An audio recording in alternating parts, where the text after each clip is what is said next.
Hi, Scott Lackman, 4510 TV. Today, standing at the Caboolture Warplane Museum with Captain Brian Carpenter. G'day, Brian. G'day, Scott. How you doing? Very good. Now, Brian, we wanted to come to the Caboolture Warplane Museum. For our viewers out there, may not know that it is here in Caboolture. A long history of air flight in Caboolture and with the airfield here. Can you give us an introduction to the museum? Delighted, Scott. The airfield's been here at this location since about 1982, and the museum was formed shortly after, about 84, 85. It's been gradually building up a very rewarding collection, some very, very interesting artefacts and material and memorabilia from WW1, WW2, Vietnam, Korea, and more recently looking at Afghanistan and Iraq. The museum has a collection of flying aeroplanes as well, and you can see over to your right the Mustang, and the one behind us here is a Texan SNJ, a Navy-bound American aeroplane. Behind that is the Iroquois, the Australian-built one that was our answer to the Japanese Zero in Papua New Guinea, yes. And it had other purposes as well. Behind that is the Windsor, which was the former RAAF trainer from about the mid-60s through till early 80s. The museum has a fine collection of static displays as well. We've got one of the more interesting heritage displays here of Warrant Officer Leonard Waters, who was a Spitfire pilot during the war. And more interesting about that was that he was an Aboriginal pilot. And we're very proud to have that collection. And that collection to us is very important and very paramount at the forefront. That's why it stands in the front of our museum, in the entrance as you come in. Among other items we have here is more recently is the F-111 module.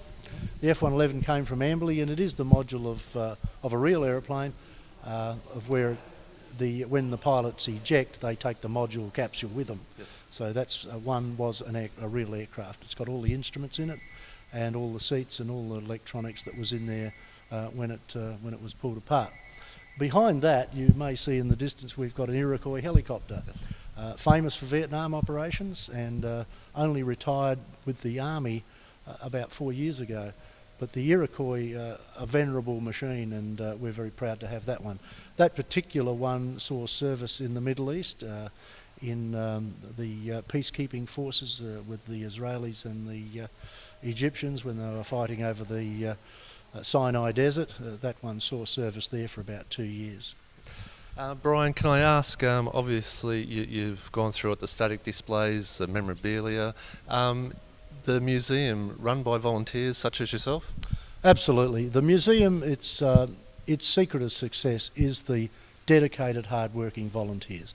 There are people from around the area, around Caboolture and all that environs. There are a few people drive up from Brisbane, and some come down from the sunny coast. The idea of these volunteers is they put them on a roster basis, and that roster brings them in, and they man the front counter, they tend to the exhibits, they do restorations, they look after the aeroplanes, and really they are the backbone of the museum. Excellent. Brian, open to the public, can you maybe feature when we can access and come and look at all this? Yes, a good question. We're open 7 days a week, and there are holidays. Anzac Day we're closed, and we're closed on Christmas Day.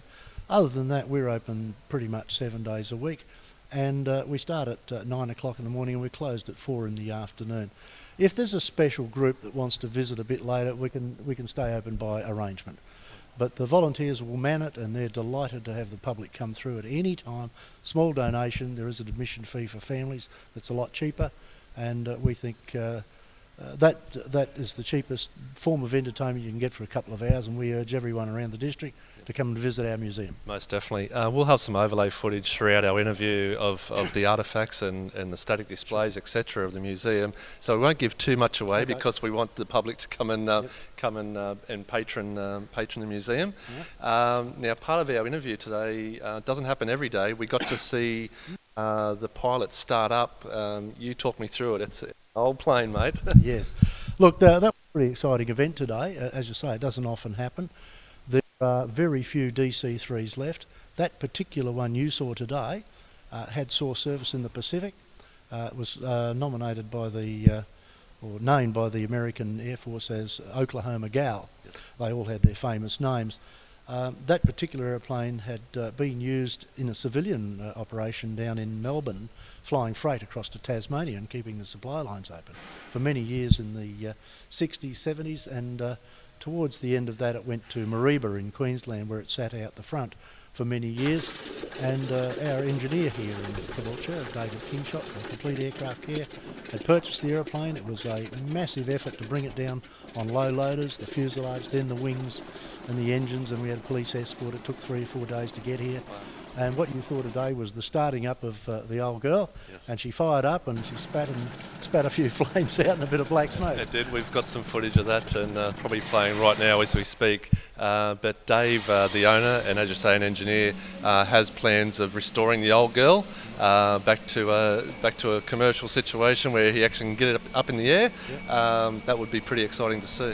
Look, it will be. It's exciting for us. It'll be exciting for Dave. It'll be exciting for the aeroplane industry at large, because those aeroplanes were built in the 30s, and they were just venerable. They just kept going, and they, as you've seen the history, the DC-3 was responsible for the Berlin airlift. It kept all those people alive during the, the Russian confrontation there, and it's served so many peacetime purposes, and so it's got a massive history.